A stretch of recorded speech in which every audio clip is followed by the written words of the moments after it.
मेरा ये नाक ना यहाँ पे एक पका हो गया है, बड़ा दुख रहा है। एक खुजली जैसा कुछ हो गया है, बड़ा दुख रहा है एकदम। बांसों की झुरमुट के बीच बनी है एक कुटिया, उसमें रहती है एक बुढ़िया। मैंने घुसा दिए हैं।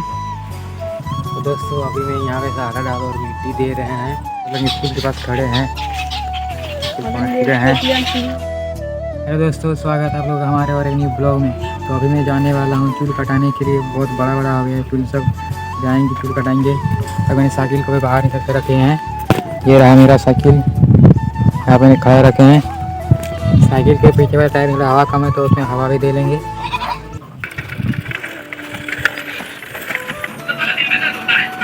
तो दोस्तों अभी मैं चूल कटा के आ गए हैं। तो देख सकते हैं मैंने क्या चूल कटाए हैं। अखबार में चूल ऐसे ही कटाते हैं, स्टाइल नहीं कटाते हैं, बस ऐसे चूल कटाते हैं और घर आ जाते हैं। अभी मैं जाने वाला हूँ नहाने के लिए। दोस्तों अभी शाम हो गया है और मैं इस साइड आ गया हूँ। आज को रोहन भी है, देखिए सबको रोहन का मिट्टी लाने जा रहा है। खेत में देखिए कितना लोग है उस साइड, सब कोई मिट्टी लेने आया है। और इस साइड का मौसम भी बहुत अच्छा है। और मेरी माँ वहाँ पे चापाकल पे पानी भर रही है, देखिए चापाकल के पास। मैं अभी जाने वाला हूँ घर तरफ। और आप लोग यहाँ पे देख सकते हैं मेरी दो बकरियाँ हैं यहाँ पे जो चर रही है, कांटा सब खा रही है, कम हो रहा है, अच्छी बात है। ये छोटी सी बकरी को देखिए, ये वाला कांटा खा रही है, देखिए उस साइड रोही और तिया सब है, सबको यहाँ पे खेल रहा है। दोस्तों मेरा ये नाक ना यहाँ पे एक पका हो गया है, बड़ा दुख रहा है। एक फुसली जैसा कुछ हो गया है, बड़ा दुख रहा है एकदम। सुबह से जैसे एकदम दिल से धड़कन, दिल जैसे धक धक करता है वहाँ पे, यहाँ पे भी ऐसा हो रहा है, धक धक दूसरा दिल हो गया यहाँ पे। तो दूसरा दवाई लिए थे, जब मैं चूल कराने गए थे तब दवाई लिए थे, घाव सुखाने वाला दवाई लिए थे, देखते हैं ठीक हो जाएगा। तो मैंने यहाँ पे सहारा डाल दे दिए हैं, सोने में घुसा दिए हैं। तो दोस्तों अभी मैं यहाँ पे सहारा डाल और मिट्टी दे रहे हैं। दीवार की जैसे हर कोने में देना होता है, यहाँ का नियम है। जिस तरह मैंने यहाँ पे दे दिए, इस तरह हर जगह देना हो रहा है। इस घर पे दिया हुआ हो गया है। अब मैं जा रहा हूँ मेरे घर पे देने के लिए। दादू मांगा हुआ था कच्चे को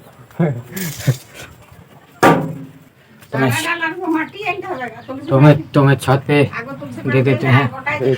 इस कोने पे दे दिए और एक इस साइड। लगभग मेरा सब जगह दिया हुआ हो गया है।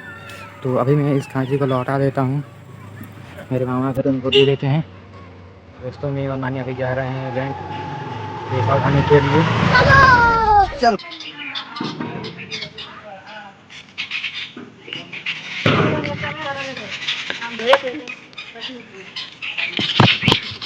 दोस्तों हम यहाँ लोग स्कूल के पास खड़े हैं,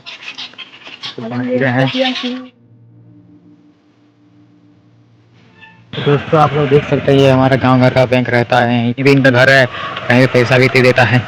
दोस्तों अभी मैं आ गया हूँ बैंक से, नानी भी आ गई है। तो अभी जा रहे हैं कार्तिक के पास, कार्तिक का पढ़ाएंगे, उसका क्लास लेंगे।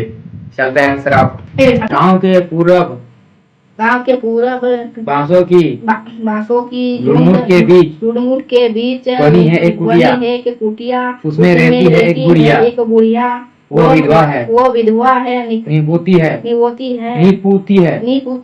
जवानी में मर गए थे उसके पति, जब गोद का बालक मरा था। रह गई कोई नहीं उसकी सहेली, वो थी एक मजदूर की औरत, करने लगी मजदूरी, यह भी उसकी मजबूरी। थक गया तन मन, झूठ गए नयन, कमर हो गई टेढ़ी, टूट गए दांत, पक गए बाल, चिपट गए गाल, वो बन गई कंकाल। डरने लगे बच्चे, वो मांगने लगी भीख, देख कर हट जाते थे लोग। 75 बरस की हो गई थी वह, 75 वर्ष की हो गई थी। वह चलने फिरने में नाचा चलने फिरने में नाचा नहीं कर पाती थी मजदूरी, नहीं कर पाती थी मजदूरी, मगर बाहर निकलने की मजबूरी। की मजबूरी। गांव की औरतें रहती थी चौकन्नी, दूर से फेंकती थी अठन्नी। वह देख डायन आ रही है, वह देख डायन आ रही है। भाग चलो दूसरे रास्ते से। मोहन के बेटे को इसी ने मारा था। सोहन की गाय भी मर गई थी। किसी को किसी तरह का होता था रोग, सब उसे ही देते थे दोष। उसका इतिहास दोहराते थे। उसने पति को मारा, पुत्र को मारा। फैली है कई कहानियाँ उसके बारे में। जितने मुंह उतनी बात। सामने आने पर मगर लोग जोड़ते हाथ और तुरंत ही अपना मुंह मोड़ते थे। आदर नहीं डर से ऐसा करते थे। वह सब कुछ समझती है। पर कर भी क्या सकती है। जिस गांव में उसने इतना समय गुजारा नहीं किया दूसरा विवाह। नहीं गई नहर ससुराल में ही जम गई वो। पर उसे मिला क्या कैसे है गांव के लोग पढ़ते लिखते लोग इतने ज्ञानी विज्ञानी पर है कितने अज्ञानी। सभी करते हैं विश्वास भूत प्रेत और डायन में। आए दिन भारी जाती है डायन के नाम पर उसमें निर्वस्त्र किया जाता है।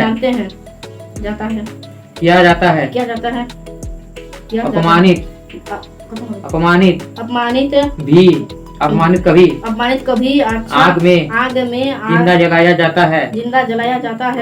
अवश्य इसके सभी शताब्दी की इस सोच को आश्चर्य कब आएगी परिवर्तन। एक औरत है डायन नहीं, एक औरत है। वह माँ है, बहन है। और जब आएगी ऐसे विचार तभी धुलेगा समाज का कंकाल, समाज का कलंक। कानून की किसी किताब में डायन का अस्तित्व नहीं है। चिकित्सा शास्त्र में इसका उल्लेख नहीं। अंधविश्वासों ने बना रखा है इसे। समाज में इस शब्द को बहिष्कार कर देना है। अपनी सोच को परिपृत कर देना है। उस बुढ़ी को सम्मान देना है। दोस्तों, अगर आप लोगों को आज का ब्लॉग पसंद आया है तो ब्लॉग को लाइक कर दीजिएगा। अगर चैनल पर नए हैं तो चैनल को सब्सक्राइब कर दीजिएगा। मिलते हैं ऐसे ही ब्लॉग में। Bye bye.